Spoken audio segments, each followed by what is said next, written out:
Hello everyone.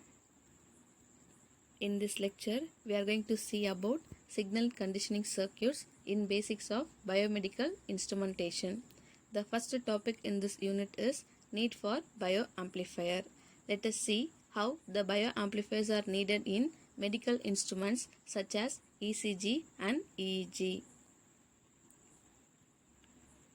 The objectives of this lecture is to understand the needs of bioamplifiers in biomedical instruments and to study the design of bioamplifiers for various physiological recording systems. Finally, to familiarize the different types of bioamplifiers used in the medical instruments. Before going to see bioamplifiers, we want to know how the signals are recorded, what are the devices are used in the signal recording systems. Basically, the recorders provide a permanent visual trace of a signal.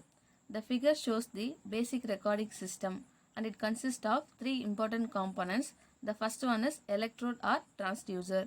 The electrode picks up the bioelectrical potentials, whereas the transducer converts the physiological signal into usable electrical output. The second one is signal conditioners. It converts the output of the electrode into an electrical quantity suitable for operating the writing system. The third one is writing system. It provides a visible graphic representation of the quantity of the physiological signal.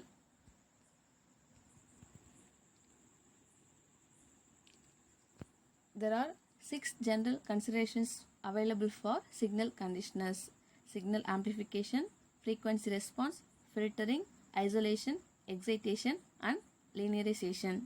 Next, we'll see one by one in brief. The first one, signal amplification.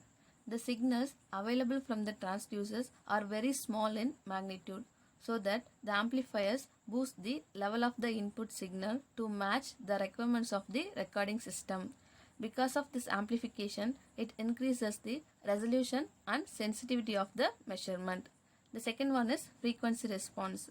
Modern biomedical instruments are designed to handle the data with bandwidth from DC up to several hundred cycles per second. The electrical and mechanical filters cannot separate useful signals from the noise when their bandwidth overlap. So, for a faithful reproduction of signal, the amplifiers must have excellent frequency response in the sub-audio frequency range. The response should be down to less than 1 Hz, which is very frequent requirement in the instruments. Next one is filtering. A filter is a circuit which allows some of the frequencies applied to its input and attenuates the other frequencies. There are 4 types of filters are presented here. The first one, low pass filter, which only amplifies the frequencies below a certain value. High pass filter, which only amplifies the frequencies above a certain value. Band pass filter, which only amplifies the frequencies within a certain band. Band stop filter, which amplifies all frequencies except those in a certain band.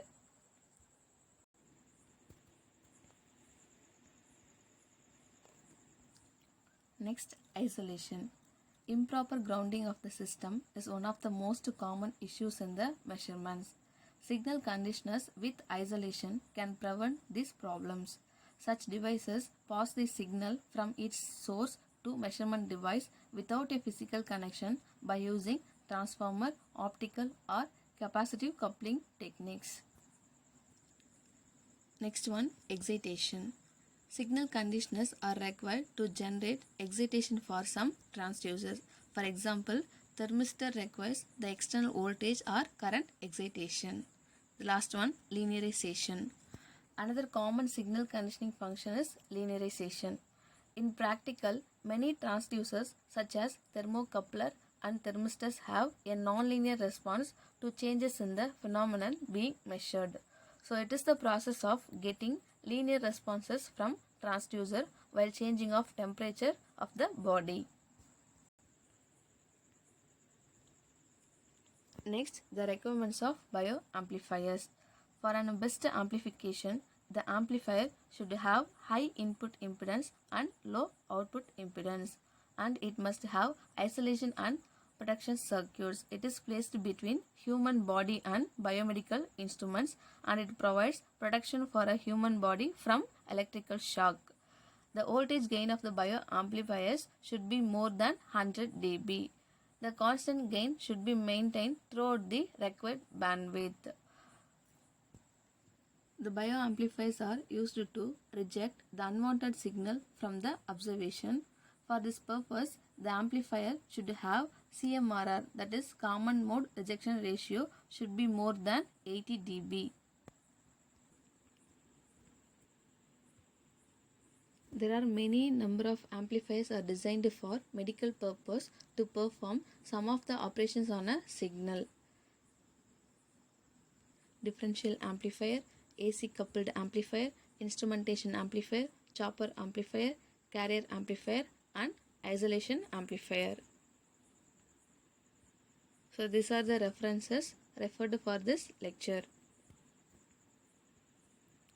Thank you.